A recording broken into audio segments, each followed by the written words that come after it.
grabe talaga nangyari ngayon sa abot kamay na pangarap na kung saan pinakita na nga ang episode para bukas. O ito nga yung teaser. Yes guys, dito nga talagang matindi na yung hostage taking dito nga sa kulungan na kung saan nandun pa nga sila Annalyn, sina RJ at ito nga si Lynette at nandun pa rin sila Madam Lotus na talagang di nila pinapakawalan nga itong mga tanyag, no? O yung may mga apelidong tanyag, kahit sila Moira nandito pa rin at makikita mo na actually nabalita na nga to sa buong Pilipinas at kahit nga ito nga si Chang Susan, no, talagang nag-aalala siya kaya nga sinabihan niya o tinawagan nga niya itong si Carlos. Ngunit ang sumagot naman dito sa telepono ni Carlos is ito nga si Irene. Yes guys, no, nagulat nga itong si Lola Susan o Chang Susan bakit si Irene ang sumagot. At ito naman masyadong makulit tong si Irene at sinabi nga niya na pasensya ka na, medyo busy lang itong si Carlos. And then nagulat si Chang Susan, sabi niya, ha? Anong busy? Anong emergency? Yes guys, talagang tataka itong si Chang Susan. Sinasabi nga niya, ibalik mo o bigay mo yung phone doon niya kay Carlos para siya yung kausapin ko. Ngunit itong si Irene is talagang mapanukso, no? At talagang may gagawin pang kalokohan nga dito nga kay Carlos. At ang ginawa nga niya is binaba niya yung telepono. In this case, itong si Chang Susan is talagang nagdududa. Ano ba talaga yung gagawin o plano nga neto ni Irene. At yun nga guys, nag-alala siya na gusto kasing papuntahin ni Chang Susan si Carlos doon sa may kulungan para nga makatulong sana iligtas mismo neto ni Carlos yung asawa niya na si Lynette, no? Pero dito nga guys, nandito nga si Carlos at tong si Irene, at si Irene nga is nagre-ready. Nagpakita nga siya ng pabango, sabi niya na ito nga yung gagamitin kong alas para nga kay Carlos para maakit ko siya. Yes guys, ayun nga yung gustong gawin pala ni Irene, no? Na akitin uli itong si Carlos o kunin niya uli itong si Carlos para syempre pag nakuha niya is mapapasunod niya uli ito, and at the same time magsiselos ka rin itong asawa niya. At pag nangyari yon is doon nga pwede na magkabukingan o pwede na silang maghiwalay ni Lynette. At pag nalaman nila yung totoo, at medyo nag-alala ang Susan na kung kailan pa kailangan si Carlos tsaka pa ito wala at hindi dumating dahil nga mayroon tong kasamang babae na kung saan nga dito ay pinakita rin na ito nga si Annalyn is nag-alala. Yes guys, buti na nga lang is magaling talaga siyang doktor at kasama nga din siya nito ni Mildred. Yes guys, kung matandaan niyo last episode, si Mildred is gusto niyang tumakas sa kulungan pero ambis na makatakas siya, ngunit dun sa pag-akit nga niya sana dun sa bubong is bigla naman siyang nadulas. And yes guys, tuloy yun hanggang bumagsak siya at naging delikado talaga yung sitwasyon niya. Halos 50-50 nga sabi nga mismo ni Annalyn na mukhang yung airflow o yung hangin dito sa loob ng katawan, sa dibdib nito ni Mildred is mukhang naiipit at pag nangyari yun is pwede siyang atakin o pwede pa siyang mamatay.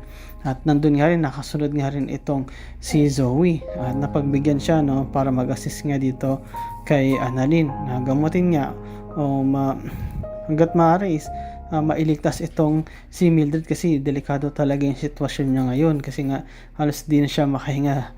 Halos dun nga sa pangyari na pagkahulog niya is talagang nabagok din yung ulo niya pati yung katawan niya, kumbaga na injury at kailangan niya, sabi ni Annalyn mismo na opera nito, ngunit imposible yun kasi nga wala sila sa hospital kundi nandun sila sa kulungan tapos wala pang mga gamit. Kaya nga may gustong subukan si Annalyn na paraan para tulungan itong si Mildred kasi kahit papano naging mabait to sa kanya kahit na yung hostage taker nila kasi ito nga is gusto lang naman nilang tumakas para nga hindi na sila madawit pa o madamay kasi pag nahuli nga sila is talagang tuluyan silang mabubulok sa kulungan. At ito nga guys, pinakita din, no, itong si Justin at ito nga si Eric is talagang namamasid dito nga kay Giselle. Titignan nila kung ano yung pwede nilang gawin na maitulong or pag nakakuha nga sila ng tiyempo is ito pa yung gawin nila para mas lalong mapabagsak itong hang si Giselle. Yes guys, nasa dilema nga itong si Giselle kasi binigyan lang sila ng 2 oras nito ni Madam Lotus para makausap niya yung anak niya. Ngunit mukhang mahirap yun kasi nga nasa operating room ngayon itong hang si Carla na anak ni Madam Lotus, at sabi mismo ng nurse na nag-a-assist is nasa delikadong sitwasyon ngayon si Carla, at actually kailangan nga nito ng human blood o parang blood donor, no, kasi talagang yung operation niya is napaka-selan. Yes guys, nagulat nga dito si Giselle nung nakita niya lalo na yung human blood. Sabi niya, bakit yan? Anong kailangan? Ano ba talaga ang nangyari? At talagang na-stress na talaga tong si Giselle kasi nga umaandar yung oras, hindi pa nakakausap talaga ni Madam Lotus yung anak niya. At kapag nangyari yun, is pwede pang gumawa ito si Madam Lotus ng iba pang kalokohan, o baka mas malala, baka nga may sakta na ito sa mga hostage niya o kaya mapatay. Ayun lang naman ang tanging hiling talaga ni Madam Lotus kaya niya ginawa na hostage o mag-kidnap dito nga sa loob ng kulungan kasi gusto nga niya makita ang anak niya. At actually hindi lang gusto rin niyang makausap kasi nga alam niya na may sakit ito, at alam din niya na pwede itong maoperahan anytime, at gusto niya rin talaga na makahingi ng tawad sa anak niya dahil nga sa nagawa niya noon nung pagpatay niya sa asawa niya o sa tatay mismo ni Carla. And yes guys, matagal na kasing hindi nakita ni Madam Lotus ito nga ni Leticia, itong kanyang anak na si Carla, kasi nga nakulong din siya ng matagal at di pa rin siya nakakalabas dahil nga sa ginawa niyang kasalanan na pagpatay sa kanyang asawa at ganoon din sa kanyang kabit, kaya mabigat na kaso yun, at gusto niya lang naman talaga makita yung anak niya. Yun nga lang, ayun ang ginawa niya dahil di siya mapagbigyan, wala na rin siyang maisip na paraan para makita o makausap man lang anak niya, is sinugal niya na yung sarili niya, sinugal niya na mag hostage siya, at ito yung opportunity na nakita nila nung nagkaroon ng medical mission. Yes guys, dito nga pinakita na nagalit si Madam Lotus. Bakit? Kasi nga laman na nga niya yung patungkol dito kay Mildred o yung nangyari. Sabi nga niya o tinatanong nga niya na bakit nahulog si Mildred doon sa may hagdan? Bakit? Ano bang ginagawa niya doon? At bakit? Tatakas ba siya? At yung mga kasama ni Mildred is hindi makasagot. Kasi nga nahiya sila, at the same time natatakot kay Madam Lotus na baka saktan sila. At nung pagtalikod ka natin yung Madam Lotus, makita mo si Madam Lotus talagang gigil-nagil at tila hindi na nasa normal yung pag-iisip niya, na nakita niya si Annalyn, pinagbintangan niya si Annalyn, sinabi niya, ikaw, kasabwat ka ba sa pagtakas dito kay Mildred? Sabi ni Annalyn na hindi po.